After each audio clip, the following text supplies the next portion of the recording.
Hello students, स्वागत है आप सभी का साइंस दीवाने विद्याकुल परिवार में।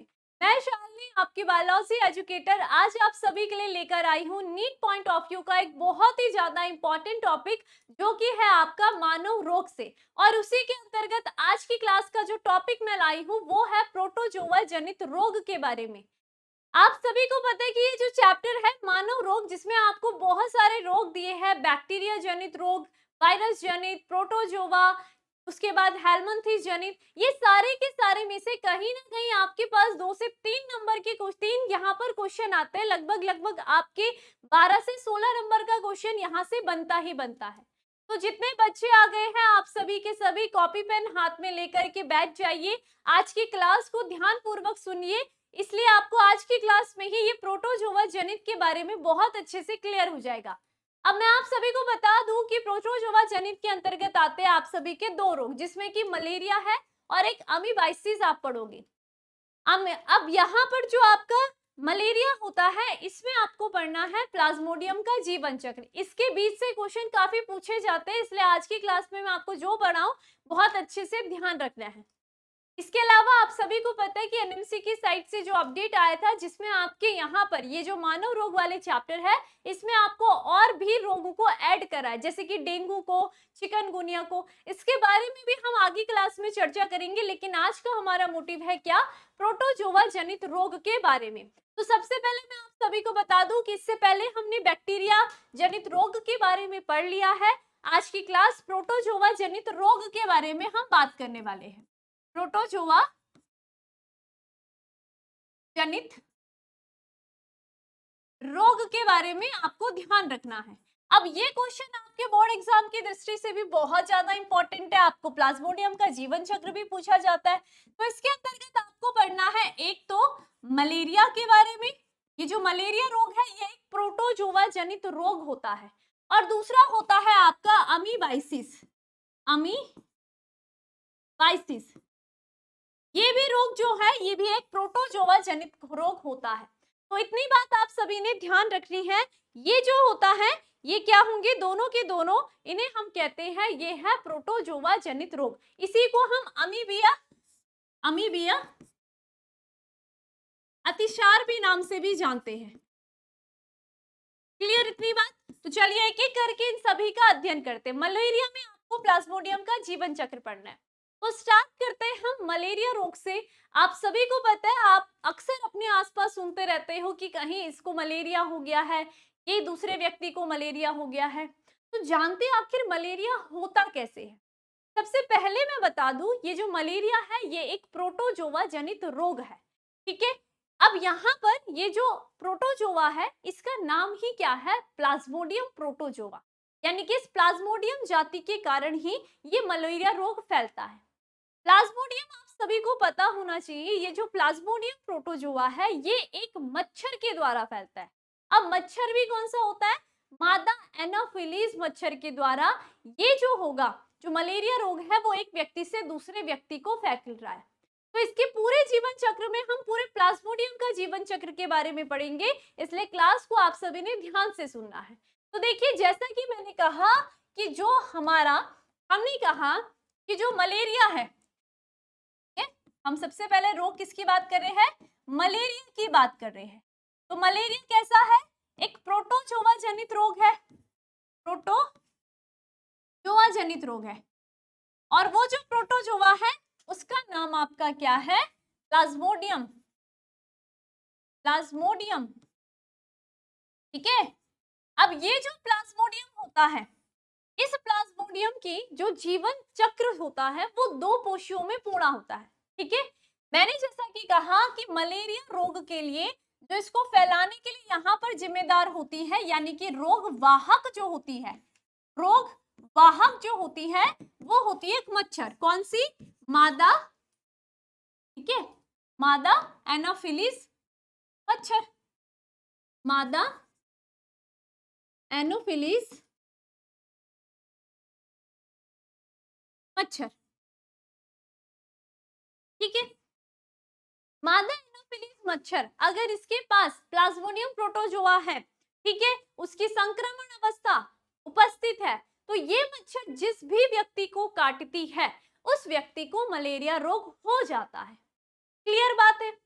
अब जैसा कि मैंने कहा कि इसमें आपको पढ़ना है कि जो प्लाज्मोडियम होता है, ये जो प्लाज्मोडियम प्रोटोजोआ है, इस प्लाज्मोडियम प्रोटोजोआ का जीवन चक्र के बारे में हमें पढ़ना है। जीवन चक्र से मतलब क्या है कि आखिर इसका जीवन चक्र कैसे बन रहा है, अर्थात ये किस तरीके से अपनी संतति का निर्माण कर रहा है।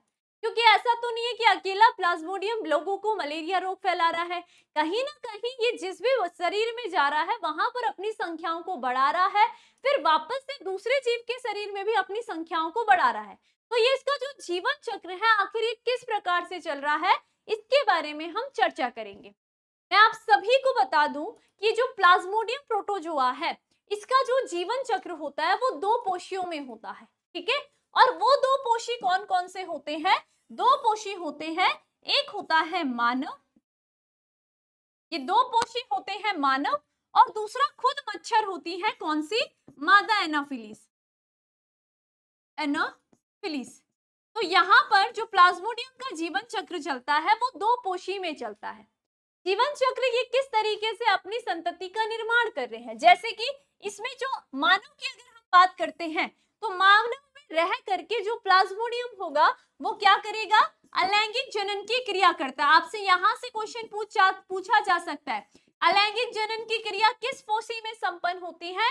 तो मानव में, मनुष्य में प्लाज्मोडियम का अलैंगिक जनन चलता है, ठीक है।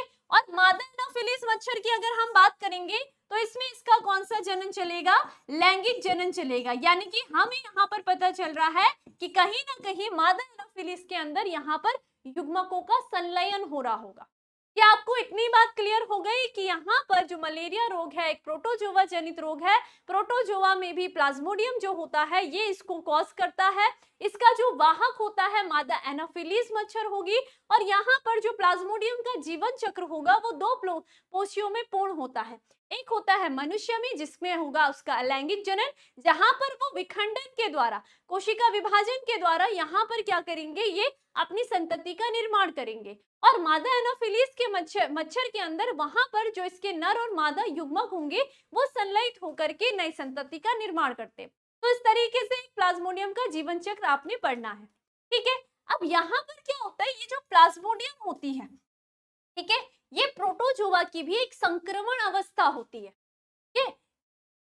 इसकी क्या होती है? संक्रमण अवस्था होती है, इसकी संक्रमण अवस्था होती है, जो क्या होगी? इस मलेरिया रोग को फैलाती है, ठीक है। और उस अवस्था को हम कहते हैं स्पोरोजॉइट अवस्था, स्पोरोजॉइट प्रवस्था। ये जो स्पोरोजॉइट प्रवस्था होती है, जैसा कि मैंने कहा कि रोग वाहक मादा एनाफिलीज मच्छर क्या कर रही है? मलेरिया रोग फैला रही है। तो ये जो स्पोरोजॉइट प्रवस्था है यही मनुष्य, जैसे ही मादा एनाफिलीज मच्छर किसी मनुष्य को काटती है तो ये जो इसकी स्पोरोजॉइट प्रवस्था होती है प्लाज्मोडियम की, यही उस व्यक्ति के ब्लड में प्रवेश करेगी। समझ में आ गया? तो यहाँ पर आपको ध्यान रखना है, मादा एनाफिलीज मच्छर की कहां पर? लाल ग्रंथियों में, ठीक है, यानी कि मुख में ये प्लाज्मोडियम की स्पोरोजॉइट अवस्था उपस्थित होती है। और फिर जैसे ही वो किसी व्यक्ति को काटेगी, इस संक्रमित अवस्था को वो उसके शरीर पर ट्रांसफर कर लेती है। क्लियर इतनी बात? अब आ जाते हैं हम क्या, इस प्लाज्मोडियम की भी अलग अलग जाति होती है जो कि अलग अलग प्रकार के मलेरिया रोग फैलाने में जिम्मेदार होती है। तो हम इसकी जातियों के बारे में थोड़ा सा आपको बता देते हैं। आप सभी को ध्यान रखना है कि प्लाज्मोडियम की 4 जातियां होती है। कौन कौन सी होंगी? तो इनके बारे में आप सभी को ध्यान रखना है। तो मैं यहाँ पर बता देती हूँ कि जो प्लाज्मोडियम होता है,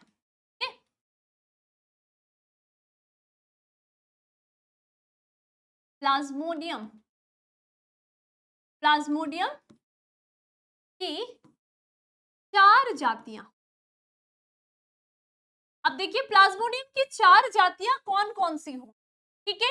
यहाँ पर हम लिख देते, पहली जो जाति का नाम मैं लिख रही हूँ उसका नाम है प्लाज्मोडियम वाइवेक्स, ठीक है। तो मैं प्लाज्मोडियम ऐसे लिख देती हूँ, प्लाज्मोडियम कौन सा? वाइवेक्स।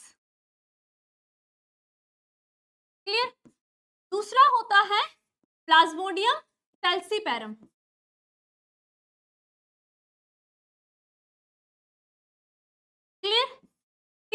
होता है प्लाज्मोडियम, क्या प्लाज्मोडियम आपका हो जाएगा मैलेरियाई, ठीक है, मलेरियाई, ठीक है, मलेरियाई हो जाएगा। और चौथा हो जाता है प्लाज्मोडियम आवेली। क्लियर हो गया है? तो ये चार होती हैं आपकी प्लाज्मोडियम की जातियां, और ये अलग अलग रोग फैलाने यानी कि अलग अलग मलेरिया फैलाने के लिए जिम्मेदार होती है।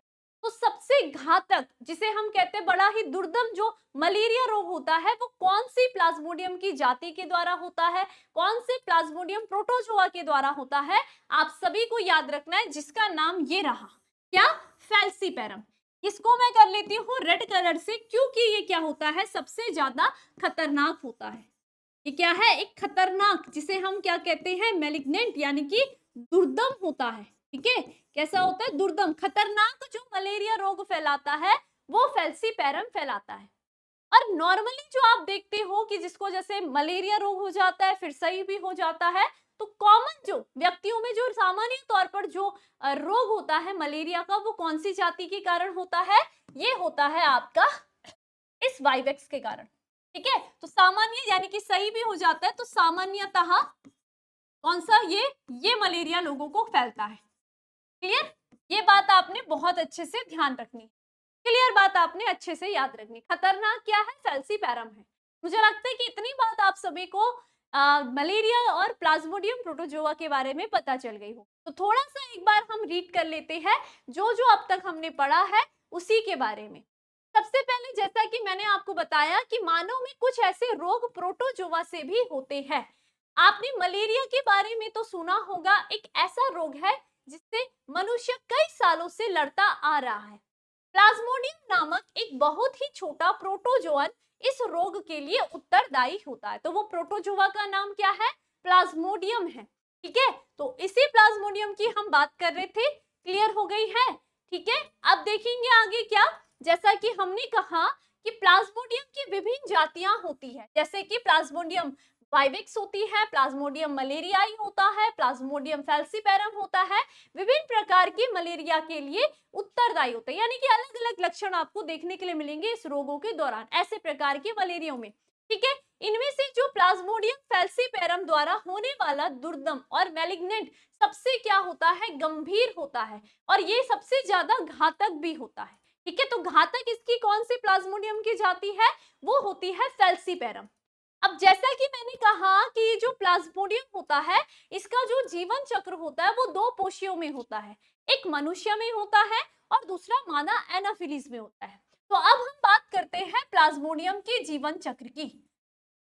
प्लाज्मोडियम जीवन चक्र, प्लाज्मोडियम का जीवन चक्र, ठीक है, क्योंकि हम प्रोटोजोआ का जीवन चक्र पढ़ रहे हैं, क्योंकि आपको यही ध्यान रखना है। ठीक है, ये ध्यान रखना है। मैंने जैसा कि कहा दो पोशियों में होता है, तो एक साइड हमने देखा कि ये हमारे पास क्या है, मनुष्य है। ठीक है, यहाँ पर हम कहीं पे मनुष्य लिख लेते, ये है हमारा मनुष्य, क्लियर है।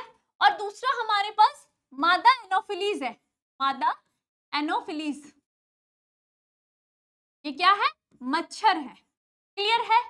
अब बाई चांस हमारा जो मादा एनोफिलीज है इसके पास क्या है, ये जो मच्छर है हमारी, ये लो मच्छर बना देते हैं हम इस तरीके से,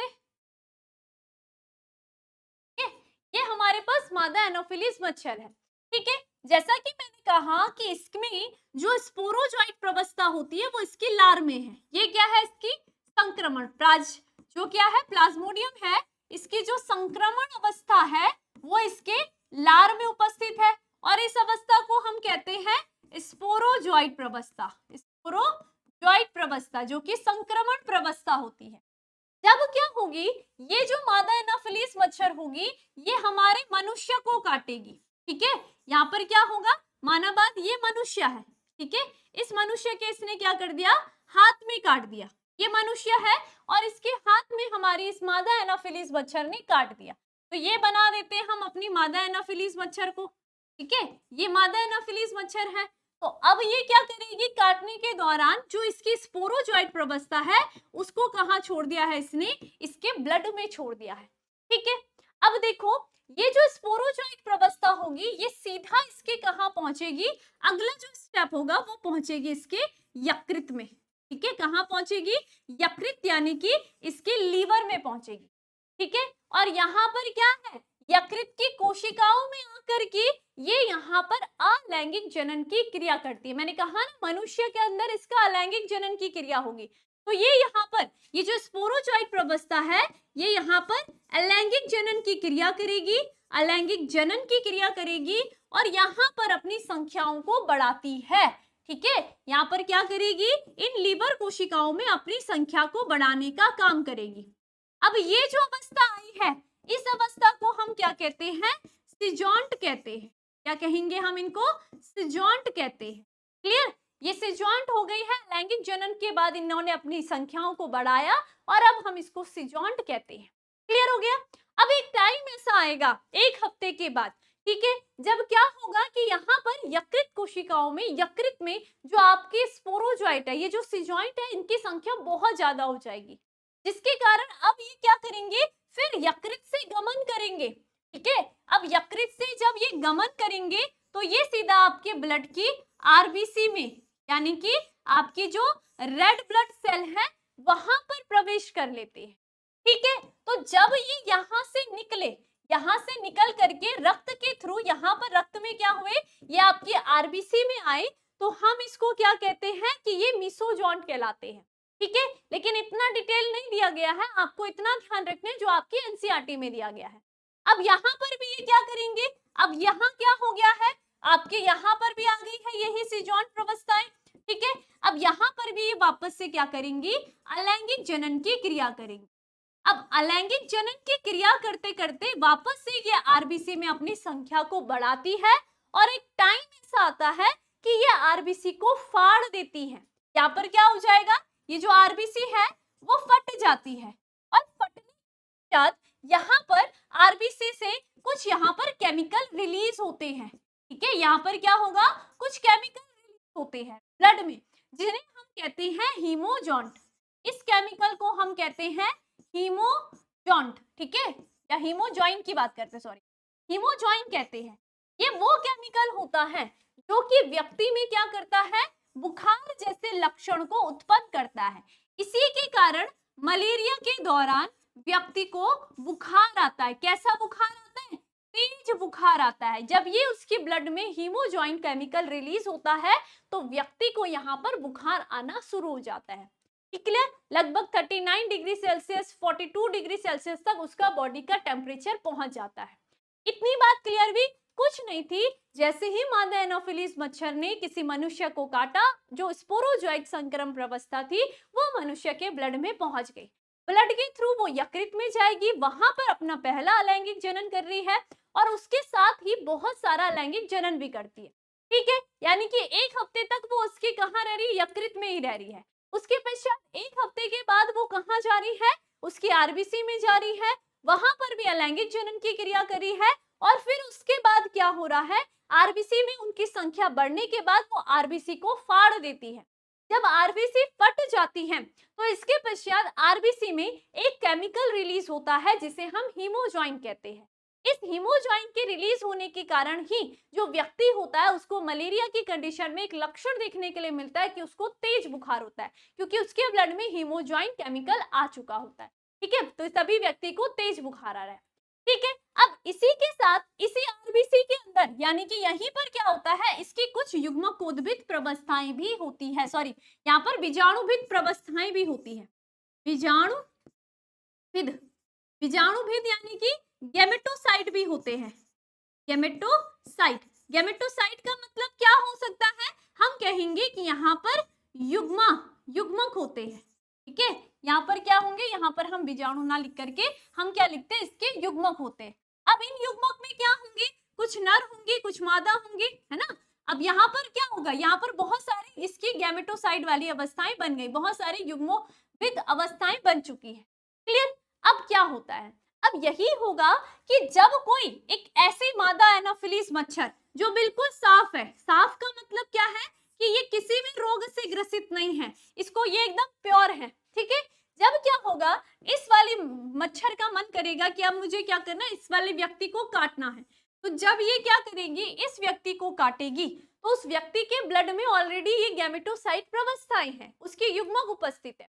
तो जब वो उसका ब्लड को सक करेगी ना, उस सकन के दौरान यहाँ पर ये जो युग्मक थे, ये क्या हो जाएंगे, साफ सुधरी जो मादा एनाफिलीज है उसकी कहाँ चले जाएंगे, गट्स में चले जाएंगे। ठीक है, यानी कि उसकी छोटी आंत और उसके जो आमस है उस साइड पहुंच जाते हैं। ठीक है, अब गट्स में क्या होता है, यहाँ पर होता है युग्मक का संलयन। यहाँ पर क्या हो जाएगा, युग्मक संलयन की क्रिया हो जाएगी और युग्मक संलयन के पश्चात यहाँ पर वापस से वही स्पोरोजॉइट प्रवस्था बनेगी जो कि इसके लार में आ जाएगी और वापस से ये जो मादा एनाफिलीज थी, स्पोरोजॉइट अवस्था आ गई। और अब ये जो कौन सी, ये जो साफ सुथरी मादा एनाफिलीज मच्छर थी, इसमें भी क्या हो गया, अब यहाँ पर संक्रमण अवस्था आ गई। अब ये किसी और व्यक्ति को काटेगी तो उसको भी संक्रमण कर देगी। तो इस तरीके से ये क्या हो रहा है, प्लाज्मोडियम का जीवन चक्र आपने देखा, अलैंगिक जनन का मनुष्य में हुआ और जो युग्मक संलयन जिसे हमने लैंगिक जनन कहा वो किसमें हुआ, एक मादा एनाफिलीज में हुआ। समझ में आ गया, किसमें हो रहा है, मादा एनोफिलीज में हो रहा है। तो यही क्या है, आपका प्लाज्मोडियम का जीवन चक्र है। बहुत ही इजी शब्दों में आपके सामने रख दिया है। क्लियर हो गई है, इन्हीं बातों को हम पढ़ लेते हैं तो हमें बहुत अच्छे से हर एक बात क्लियर हो जाएगी।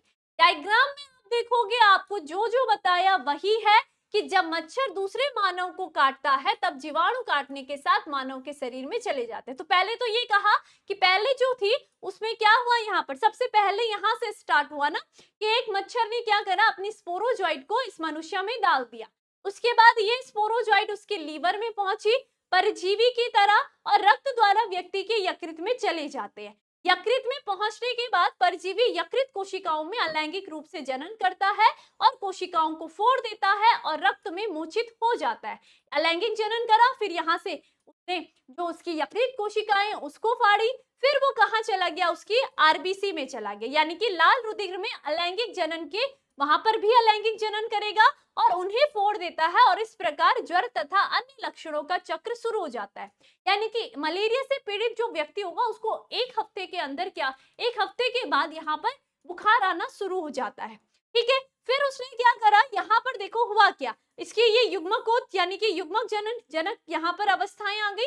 ठीक है, तो लैंगिक अवस्थाएं लाल रुधिर कोशिकाओं में परिवर्तित होती है। कि जो उसके गैमेटोसाइट बन रहे थे वो लाल रुधिर कर्णिकाओं में बनते हैं। अब जब वापस इस मनुष्य को कोई दूसरी मादा एनाफिलीज मच्छर काटती है तो उसके अंदर उसकी गट्स में क्या हो जाएगा, उन युग्मकों का संलयन हो जाएगा, निषेचन की क्रिया हो जाएगी। वापस से उसके गट्स में संलयन के पश्चात वापस से जो स्पोरोजॉइट अवस्था है वो जो उस मादा की एनाफिलीज थी उसकी लार पे आ जाती है। क्लियर, तो ये पूरा का पूरा प्लाज्मोडियम का जीवन चक्र है, आपको याद होना चाहिए, हर एक स्टेप क्लियर होने चाहिए।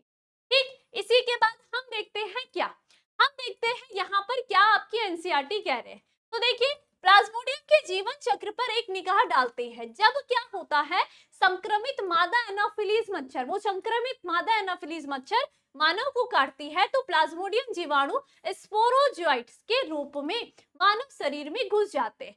जीवाणु संक्रमण रूप होता है, स्पोरोजोइट क्या है, उसका संक्रमण रूप है। प्रारंभ में परजीवी यकृत में अपनी संख्या बढ़ाते रहते हैं और फिर लाल रुधिर कर्णिकाओं पर आक्रमण करते हैं, जिससे कि लाल रक्त कर्णिकाएं फट जाती है। लाल रक्त कर्णिकाओं के फटने के साथ ही एक अविषालु यानी कि टॉक्सिक रिलीज होता है। वो जो केमिकल है उसको हम विषालु यानी कि टॉक्सिक कहते हैं। ठीक है, जिसका नाम है हीमोजॉइन निकलता है, जो कि ठिठुरन और प्रत्येक 3 से 4 दिन के अंदर से आने वाले उच्च आवर्तीय ज्वर के लिए उत्तरदायी होता है। तो जो व्यक्ति मलेरिया रोग से ग्रसित होते हैं उनमें आपको कैसे लक्षण दिखते हैं, जैसे कि उनको क्या हुआ, पहले 3 दिन बुखार आया, फिर बीच में रुक गया, फिर 3 दिन बाद फिर से थोड़ा रुका, फिर 3 दिन बाद बुखार आ रहा है। तो इस तरीके से उनका बुखार उठता है, फिर वापस चला जाता है, फिर आता है 3-4 दिन, फिर वापस चला जाता है। तो इस तरीके से गैप आता है, क्योंकि उस समय वो अपनी वही अलैंगिक जनन की क्रिया कर रहे हैं, आरबीसी को फाड़ रहे हैं। जैसे आरबीसी को फाड़ा, हीमोजॉइंट आया तो बुखार आ गया, फिर कुछ टाइम बाद वापस वो रिलैक्स हो गए, फिर वापस से उन्होंने आरबीसी को पकड़ा, फिर फाड़ा। तो इस तरीके से ऐसा जो मलेरिया रोग से पीड़ित व्यक्ति होगा उसको बार बार बुखार उतरता और चढ़ता है। ठीक है, इसलिए कहते हैं ना, जब बार बार बुखार आ रहा है तो हमें सीधा टेस्ट के लिए चले जाना चाहिए। क्लियर? चलो इसी के साथ फिर आगे चलेंगे। देखो, जब मादा एनोफिलीज मच्छर किसी संक्रमित व्यक्ति को काटती है तब परजीवी उसके शरीर में प्रवेश करता है। ये दूसरी वाली मादा का है, तथा उनका आगे का परिवर्धन वही होता है। ये परजीवी मच्छर में बहुत संख्या रूप बढ़ते हैं और जीवाणुज बन जाते हैं, तो उसकी लार ग्रंथियों में जमा हो जाते हैं। जब यह मच्छर किसी मानव को काटता है तो जीवाणुज उसके शरीर में प्रवेश कर जाते हैं और इस प्रकार ऊपर वर्णित जो घटना है वो वापस से आरंभ हो जाती है। और यह दिलचस्प बात है कि मलेरिया परजीवी का अपना जीवन चक्र पूरा करने के लिए मनुष्य और मच्छर दो परपोषियों की जरूरत पड़ती है। मादा एनोफिलीज रोग वाहक अर्थात रोग का संचरण करने वाली भी है। क्लियर हो गया है? ठीक है, तो मुझे लगता है कि आपको जो आपका मलेरिया था वो बहुत अच्छे से क्लियर हो गया है। प्लाज्मोडियम का जीवन चक्र आपके दो परपोषियों में होता है, अलैंगिक जनन मनुष्य में, लैंगिक जनन आपका मादा एनोफिलीज में। क्लियर? अब आ जाते हैं दूसरे प्रोटोजोआ जनित रोग के बारे में जिसका नाम है अमीबाइसिस। ठीक है, किसका नाम है? अमीबाइसिस। तो दूसरा आपका प्रोटोजोआ जनित रोग है वो है अमीबाइसिस। ठीक है, इसी को हम क्या कहते हैं? अमीबिया अतिसार भी कहते हैं, अमीबिया अतिसार भी कहते हैं। अब इसका जो प्रोटोजोआ होता है उसका नाम आपको याद रखना है एंट अमीबा हिस्ट्रोलिटिका। एंट अमीबा हिस्ट्रोलिटिका। हिस्ट्रोलिटिका,